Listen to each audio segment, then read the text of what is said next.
5 siècles avant Jésus-Christ, Démocrite admettait deux principes de formation de l'univers, le plein qu'il nomma atomos, c'est-à-dire indivisible, et le vide. Les atomes existent sous plusieurs formes, sont innombrables et se déplacent sans arrêt dans le vide.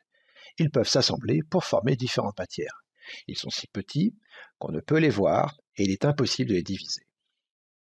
3 siècles avant Jésus-Christ, Aristote pense que le vide n'existe pas car la nature a horreur du vide et que s'il existait, il empêcherait tout mouvement.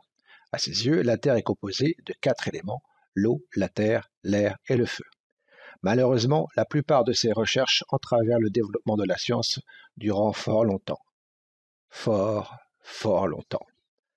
En 1803, après le développement de la théorie des éléments chimiques par Lavoisier, le physicien britannique John Dalton considère que la matière est faite d'atomes et que lors d'une réaction chimique, ces atomes insécables de forme sphérique peuvent se combiner avec d'autres atomes. Il décrit ainsi un premier modèle historiquement connu sous le nom de modèle de Dalton. Celui-ci restera en place durant de nombreuses années. En 1898, Joseph Thomson propose un nouveau modèle de l'atome.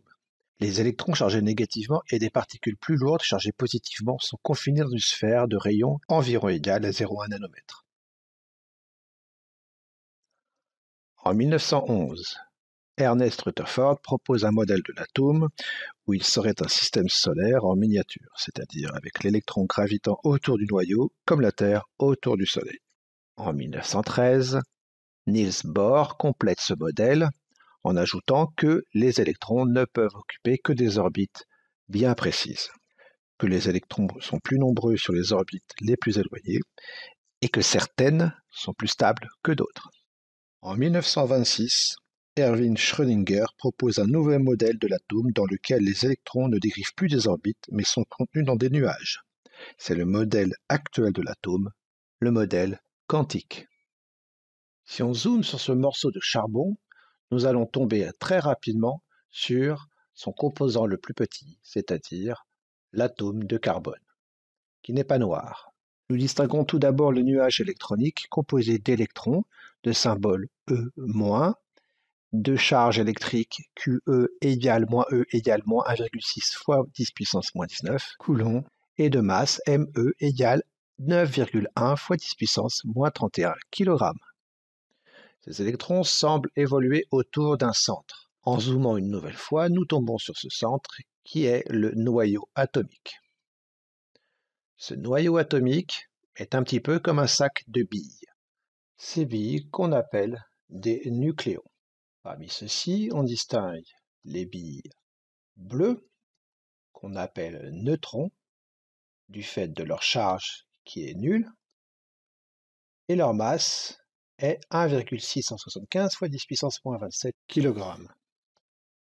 Les billes rouges, maintenant, qu'on appelle des protons, qui ont une charge positive qui vaut plus E, soit plus 1,6 fois 10 puissance moins 19 coulombs, et leur masse qui vaut MP égale 1,673 fois 10 puissance moins 27 kg. Pour symboliser le noyau d'un atome, deux termes nous sont indispensables. Tout d'abord, le nombre de nucléons, qu'on appelle nombre de masse A, et qui, pour 7 atomes de carbone, vaut 12. Puis le nombre de protons, qui est appelé numéro atomique, noté Z, et qui, pour tous les atomes de carbone, vaut 6. On symbolisera le noyau de cet atome de carbone de la façon suivante. D'une façon générale, nous écrirons le symbole de l'élément auquel appartient l'atome. En haut, à gauche, le nombre de nucléons, c'est-à-dire le nombre de protons plus le nombre de neutrons. Et en bas à gauche, le nombre de protons, c'est-à-dire le numéro atomique. Quelques exemples pour déterminer la constitution d'un noyau.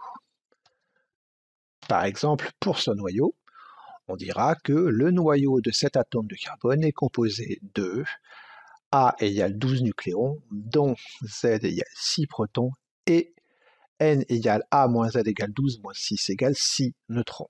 Autre exemple, pour le noyau de cet atome de chlore. On dira le noyau de cet atome de chlore est composé de A égale 35 nucléons, dont Z égale 17 protons, et n égale a moins z égale 35 moins 17 égale 18 neutrons.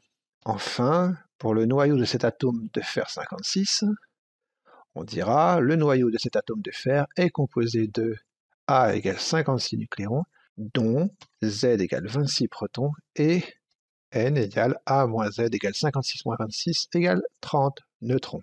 On voit que le nombre de protons n'est pas nécessairement égal au nombre de neutrons. En revanche, l'atome isolé est un édifice électriquement neutre, c'est-à-dire qu'il contient autant d'électrons de charge électrique négative dans son nuage électronique que de protons de charge électrique positive dans son noyau.